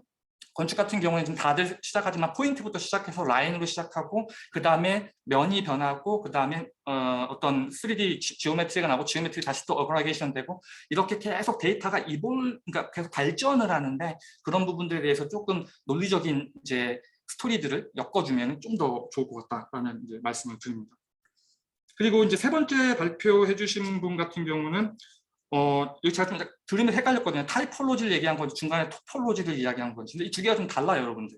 타이폴로지는 말 그대로 어떤 형태라든지 마지막에 프레젠테이션 해준 것처럼 어떤 그 온톨로지를 계속 하는 어떤 형태에 대한 이야기고, 그다음에 토폴로지 같은 경우는 사실 어떤 그 네트워크 형상에 대한 이야기거든요. 커넥티비티에 대한 이야기거든요. 그래가지고 이 두 개가 조금 이제 약간 저거 헷갈리게 저한테 들렸었고, 그다음에 이제 마찬가지예요. 룰의 형식을 이해를 해야 돼요, 우리가. 일반 사람들이 되게 크리티컬하게 보게 되면 이게 막 여러 가지 모양으로 이렇게 쿡쿡 찔릴 수 있단 말이죠. 근데 어쨌든 지금 세 번째 발표해 주신 분께서 이 알고리즘은 particularly 이런 문제를 푸는 거고 이런 파라미터를 조정할 수 있고 그렇다고 친다면 나는 이제 이런 환경 저런 환경, 어차피 알고리즘은 자기가 할 일을 할 거니까 우리는 환경으로서 그 알고리즘을 통해 가지고 뭔가 제너레이티브한 뭔가를 만들어내는 거잖아요. 그래서 그런 식의 데이터들의 흐름을 우리가 따라올 수 있게끔 좀 설명을 해주면 좀 더 좋을 것 같고, 이분도 마찬가지예요. 좀 평가 부분에 대해서도 우리가 명백하게 이야기를 좀 해주면은 이게 이래서 그렇구나, 저게 저래서 그렇구나. 왜냐면 알고리즘 자체가 형태가 되게 모호하게 나올수록 우리가 평가 부분에서 명확하게 이야기를 해줘야지 사람들이 그 논리를 따라올 수 있다고 저는 생각을 하거든요. 그리고 이제 마지막에 특별히 이제 패브리케이션 부분에서 그것까지 이제 보여준 부분들은 되게 재미있게 봤고요. 제가 패브리케이션 쪽은 잘 몰라서 좀 재밌게 봤습니다. 그리고 네 번째 이제 프레젠테이션 해주신 분 같은 경우도 제가 사실 예전에 소셜 알고리즘 했을 때 거기 사이트로 제가 네트워크 어널리시스를 했었어요, 예전에. 그래서 그 망리단기를 잘 알고 있거든요. 근데 되게 재밌게 ABCD를 지금 말로써 설명해주고 그래프로 그려주셨지만 굉장히 정성화, 정량화를 이렇게 다이어그램으로 그려주셔가지고 일단은 어떻게 보면 데이터, 컴퓨테이션 디자인, 결국 계산학적으로 데이터들을 다루는 것들을 사이트부터 시작을 해가지고 유동인구로 넘겨오고 그다음 관계를 잡고 궁극적으로 사이트 셀렉션 할 때 어떤 파라미터로 사이트 셀렉션을 할 거다라는 부분들까지 이제 잘 설명을 해주셨고, 그다음에 이제 뭐 그리드라든지 어떤 모듈화 시켜서 그 사이트를 이제 장악하는 어떻게 보면 가장 일반적인 그런 프로세스들인데, 여기서도 사실 각자 마지막에 건물들이 이렇게 들어갔을 때 그 부분에 대해서도 만약에 내가 파라미터가 좀 있었으면은 같이 연결을 해가지고 다시 말씀드리지만 알고리즘에 대한 설명을 명확하게 하고 이런 환경이 왜 이렇게 나왔는지에 대한 어떤 그 논리적인 가이드라인을 좀 주시면은 좀 더 되게 프로세스가 따로하게 보이지 않을까라고 생각을 합니다. 그래서 마지막 해주신 분도 재밌게 봤습니다. 예, 환경적인 데이터, 그래서 CO2라든지 탄소를 가지고 식물까지 해서 이제 오브젝트 오리엔티드 온톨로지 맞나요? 그렇게 하셔가지고 이분도 거의 다 동일한 이제 말이 들어갈 것 같아요. 결국에는 우리가 알고리즘을 쓴다고 친다면 어떤 평가가 이루어지고 어떤 결과가 이루어지고 그다음에 이거를 평가를 해가지고 중간에 건물들이 막 바뀌었는데 그거마저도 지금 예를 들면 우리가 정해진 알고리즘이 내뱉는 데이터들이 있다고 친다면 이 데이터들을 평가해서 이런 쉐입들은 이런 거, 저런 쉐입들은 저런 거 이렇게 하고서 컴퓨테이션 디자인할 때 가장 좋게 쓰일 수 있는 게 뭐냐면 디자인 스페이스를 만들거든요. 파라미터에 맞춰가지고. 예를 들면 뭐 3개의 파라미터가 있다고 친다면 X, Y, Z 해가지고 형태들이 다 변하는 것들을 이렇게 3디멘전 안에 뿌려놓는 거야. 그래서 내가 예를 들면 이거는 이만큼 예를 들면 뭐 태양이 잘 들고 뭐 수분이 뭐 좋고 뭐 흙을 날리기 편한 이런 파라미터들을 만족하는 디자인 스페이스가 뭐냐? 그것만 추려 볼 수도 있고 이런 식의 어떤 전체적인 시스템적인 부분들에 대해서 좀 더 다 잘해주셨는데 어쨌든 그 부분에 대해서 다시 한번 강조하면서 저는 피드백을 드리도록 하겠습니다. 네. 네, 지금 상현님이랑 여러분들이 질문을 많이 올려주셨거든요. 상현님이 그냥 간략하게 구두로 한 번 더 설명해 주실 수 있을까요? 네네. 일단 경규승님께 일단 저 프로젝트 너무 잘 봤고요. 진짜로 그 동일 선생님이 말씀하신 것처럼 정말 종합 선물 세트로 아주 그 thorought하게 설명해 주셔서 너무 잘 봤고요. 근데 이제 제가 보면서 좀 궁금증을 느낀 게 레이어가 여러 개 있잖아요. 근데 이제 그런 레이어도 여러 개 있고 이제 그리드도 여러 개 있고 그러면은 이제 제가 해본 결과로는 제가 전에 비슷한 프로젝트를 했었는데 이제 그리드가 달라지고 레이어가 달라지면은 항상 서로 그게 에이전트 비헤이비어가 설정이 서로 충돌이 되게 설정하지 않게 해놓으면은 그게 그냥 이렇게 좀 스페셜 오거나이제이션이 굉장히 힘든데 그런 부분은 어떤 식으로 이제 해결하셨는지 그 부분이 좀 궁금합니다. 일단 레이어에 대한 문제는 저희는 좀 좀 쉽게 갔어요. 그래서 레이어별로 어그리게이션을 아예 다르게 설정을 해가지고 다르게 설정을 하고 그 다음에 코어를 통해서 그 노드를 공유를 한 거죠. 그렇게 해서 레이어별로 충돌을 좀 방지하였고 그 다음에 어그리게이션 그 다른 그리드들 간의 그런 어그리게이션은 그 혹시 다니엘 컬러 교수님 아시나요? 네, 텍사스 오스틴. 네네. 네네. 그분의 메올리기와는 좀 다르게 저희는 그러니까 그 서큘레이션 컴포넌트들에서 앵글을 다른 앵글을 뭐라 그러죠? propagation 쓰시는 네네네네. 아, 다른 앵글을 연결해 줄 수 있는 그런 작은 컴포넌트들을 어디셔널하게 연결을 하였어요. 그래서 그래서 저희는 그런 서큘레이션을 통해서 그 그리드 간의 연결을 하였습니다. 네, 혹시 네, 이게 네. 답변이 충분히 되었나요? 네네. 그리고 또 제가 또 하나 더 있었는데 질문이 이제 마지막에 뷰 시뮬레이션 하셨는데 이제 그게 네네. 그 다이어그램 측면으로는 제가 이해를 했는데 실제로 이제 네. 결과값을 봤을 때 특히 렌더링 마지막 네. 부분 보여주셨을 때 네네. 도시에서 네. 바깥으로 볼 때 그때 뭐 네. 어느 네. 부분들은 좀 이제 네. 말씀하신 대로 되게 뷰가 어느 네. 정도 보장이 네. 되었는데 근데 네. 실제적으로 갔을 때는 이제 그 도시가 이제 그 창문의 네. 방향이라던가 뭐 이런 여러 가지 방향들이 네네. 있는데 당연히 뭐 네. 개인적으로 그런 부분들 다 이제 그 팩터를 넣기 힘들겠죠. 근데 그게 네네. 특히 20년 후에 이렇게 됐을 때 하이트 굉장히 이렇게 네. 높아지는데 그런 하이 네. 그 제너레이션 그러니까 뭐지? 그 년마다 이렇게 이제 그 이터레이션이 쌓이면서 높아질 때 그런 네. 것도 그 뷰 네. 시뮬레이션에 나온 그런 결과값을 기본으로 뭐 이렇게 테이퍼링 된다든지 뭐 이런 식으로 뭐 하신 그런 게 있는 건가요? 그런 부분은? 아니요, 그렇진 않았고요. 저희는 일단 프로젝트 자체에 그냥 하이트 리미테이션을 먼저 설정을 했고, 그냥 그 뒤에 도심지가 좀 럭키하게 힐이 언덕이에요. 네네네 맞습니다. 그거를 통해서 저희가 그냥 프로젝트 리밋을 정했고, 그 다음에 그 방금 말씀해주신 그 아이서비스트 사용해서 뷰시뮬레이션 한 거는 그냥 그 사용자가 되거나 아니면 그 뒤에 주변 뭐라 하죠?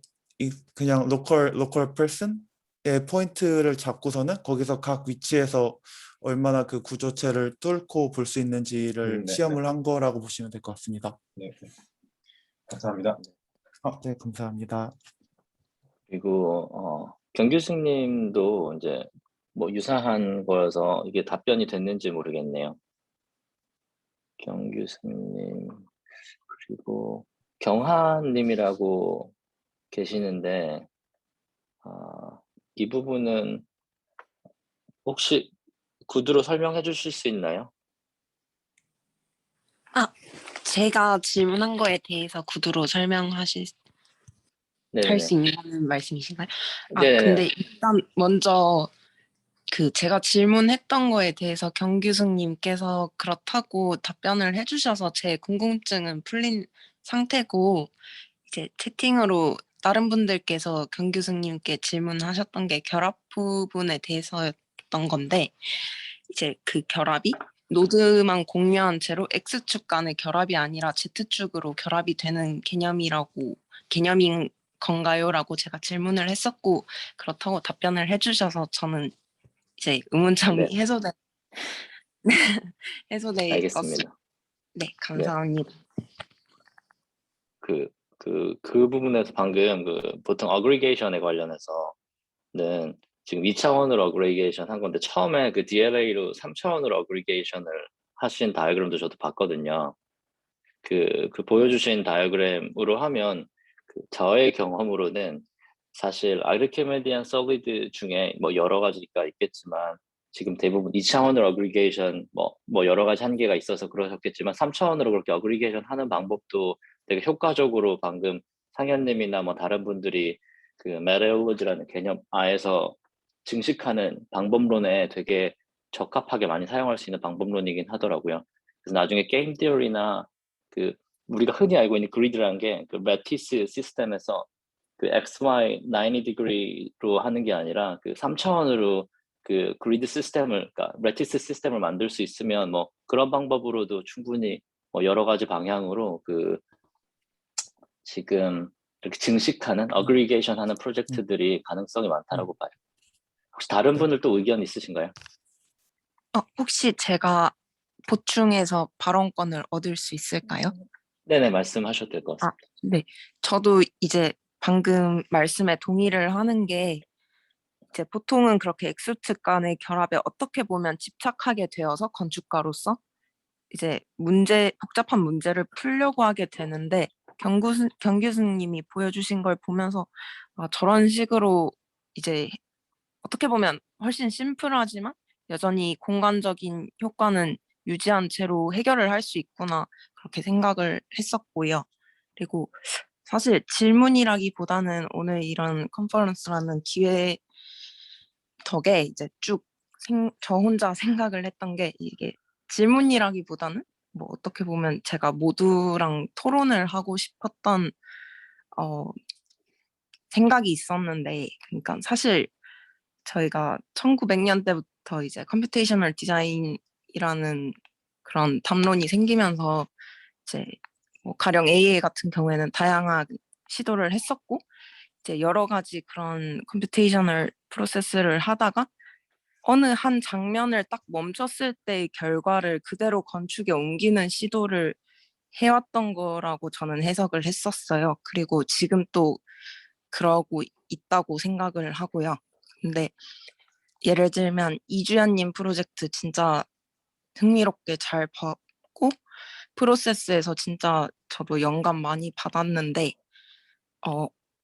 이게 비판이 아니라 절대 너무 1차원적 치환으로 지금은 마무리된 상태지만 사실 엄청 가능성이 저는 큰 프로젝트라고 생각을 했고 어떻게 그렇게 치환된 공간이 다시 한 번 더 역으로 그 앞단에 강조하셨던 그런 사람 간의 관계성을 더 공간이 사람 간의 그 관계성을 더 증폭시킬 수 있을까? 혹은 그런 공간적인 요소가 결과로서 단순히 도출돼서 고정된 게 아니라 과정이 되어서 삶에 영향을 끼칠 수 있지 않을까 그런 생각을 혼자서 하고 있었는데 혹시 다른 분들은 어떻게 생각하시는지 궁금합니다. 제가 말이 좋은 너무 것 같아요. 길었네요. 아니에요. 좋은 질문 같아요. 혹시 다른 분들 생각하시는 분들 있으신가요? 그 의견에서? 이제 좀 요약을 하자면 이제 그 네. 건축이 어떻게 피드백을 이룰 수 있을까 그런 내용이었습니다. 제가 그냥 첨언을 먼저 하자면 지금 말씀하신 걸 바탕으로 뭐 여러 건축가들이 많이 그런 부분에 대해서 고민하는 부분들이 많아요. 예를 들어서 저기 authorship에 관련된 얘기도 많고요. 디자인의 participatory design이라고 해서 그 참여적인 디자인이라고 우리가 건축을 하나의 이렇게 그 마지막 결과물을 하나 놓고 하는 디자인도 많지만 최근에 많이 나온 디스커션들이 게임 티어리를 기준으로 메타버스도 마찬가지죠. 그 만들어가는 그리고 그것들이 참여자나 여러 가지 반응하는 건축들로 많이 구현이 되거든요. 그리고 거기에 제 개인적으로 가장 중요하다라고 생각하는 건 거기 안에 들어가는 프로그래밍이더라고요. 어떻게 걔네들을 운영할 건지가 훨씬 더 중요한 게 방금 말씀하신 하나의 정지된 상태의 건물은 정지된 상태일 수 있지만 그 공간을 사용하는 사용성에 대해서는 계속 움직이고 살아 움직일 수 있는데 이제 그런 것들이 컴퓨테이션이랑 많이 접목돼 가지고 사용하는 부분들이 많아서 나중에 제가 채팅창에 그거 관련한 몇 가지 프로젝트를 이렇게 소개시켜 드릴게요. 혹시 그 부분에 관련해서 또 다른 분들 디스커션 할 분 있으면 얘기하셔도 좋을 것 같아요. 저도 하나만 그 관련해서 해주신 부분에 관련해서 하나만 더 첨언하겠습니다. 저희 제가 수학했던 사이클에서 이제 그런 게임 건축의 뭔가 게임화 그런 거에서도 좀 리서치가 많은데 거기서도 이제 담얀 요바노비치라는 이 언리얼 이런 쪽으로 좀 굉장히 잘하시는 교수님이 계신데 그분이 하신 프로젝트나 아니면 아티스트 중에 이안챙이라는 이 아티스트가 있습니다. 근데 그러면 이분들의 이 두 분의 공통점이 뭐냐면 이제 뭔가 파라미터를 아주 복잡하게 설정하진 않더라도 그 파라미터를 뭔가 이니셜 값으로 시드 값으로 줌으로 인해서 그 게임 자체가 계속 스스로 오토노머스하게 굴러갈 수 있게끔 게임을 뭔가 세상을 뭔가 이렇게 시뮬레이션 할 수 있는 그런 느낌의 이제 프로젝트를 많이 하고 계신데 뭐 아까 전에 이제 그 제가 이름을 제가 까먹어서 지금 기억이 안 나는데 김다현님이 이제 해주셨던 프로젝트 같은 경우에도 이제 유니티에서 ML 에이전트를 사용한 그런 실제적인 뭔가 비헤이비어를 관찰하고 거기서 뭔가 그 데이터 값을 도출해서 뭔가 디자인을 접목시키는 그런 부분들도 이제 어느 정도의 데이터 하베스트가 된다고 하면은 그거를 실제로 게임 엔진을 이용한 이제 시뮬레이션 이런 것도 이제 굉장히 활발하게 이루어지고 있고 거기다가 이제 지금 이제 이번 연도에 나오는 Unreal Engine 5 이런 그 굉장히 파워풀한 툴을 이용해서 이제 거의 뭐 진짜로 그 매트릭스 혹시 새로 나온 매트릭스 보셨는지 모르겠지만 그 무비보다도 그 전에 이제 트레일러 형식으로 나왔던 Unreal Engine 5 이제 그 시티 시뮬레이션을 보여준 그런 게 있는데 그런 것만 봐도 뭔가 이제 정말로 게임과 현실과는 뭔가 구별이 불가능한 그런 경지까지 이제 와 있는데 뭐 지금 아까 말씀하시던 거랑은 조금 다른 내용이긴 하지만 그런 이제 게임 엔진을 이용한 이제 그거를 게임 엔진을 툴로 이용한 그런 이제 시뮬레이션으로 그냥 순간만을 캡처해서 하는 게 아니라 이제 뭔가 계속 지속적으로 이렇게 인터랙션을 볼 수 있는 인터랙티브한 디자인에 대한 리서치가 이제 사이트뿐만 아니라 다른 데서도 많이 되고 있는 걸로 알고 있습니다.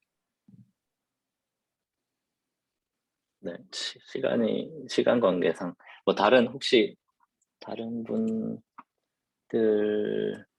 더 질문 있을까요? 질문이나 뭐 의견이나 디스커션 하실래요? 혹시 없으시면 이제 저희 다음 마무리하기 전에 세션으로 마무리하기 전에 넘어가야 우리 돼서. 언제나 그랬듯이 그 발표 준비해 주시고 프레젠테이션 해주신 분들에게 감사하고 수고했다고 박수랑 하트. 자, 하나 둘 셋 하면 하는 겁니다. 스크린캡처 받겠습니다. 하나 둘 셋. 감사합니다. 수고하셨습니다. 네. 네. 그러면은 이제 마지막 세션, 다음 세션인가요? 디스커션 세션에 대해서 어떻게 바로 들어갈까요? 시간이 좀 뒤처지긴 했으니까. 네.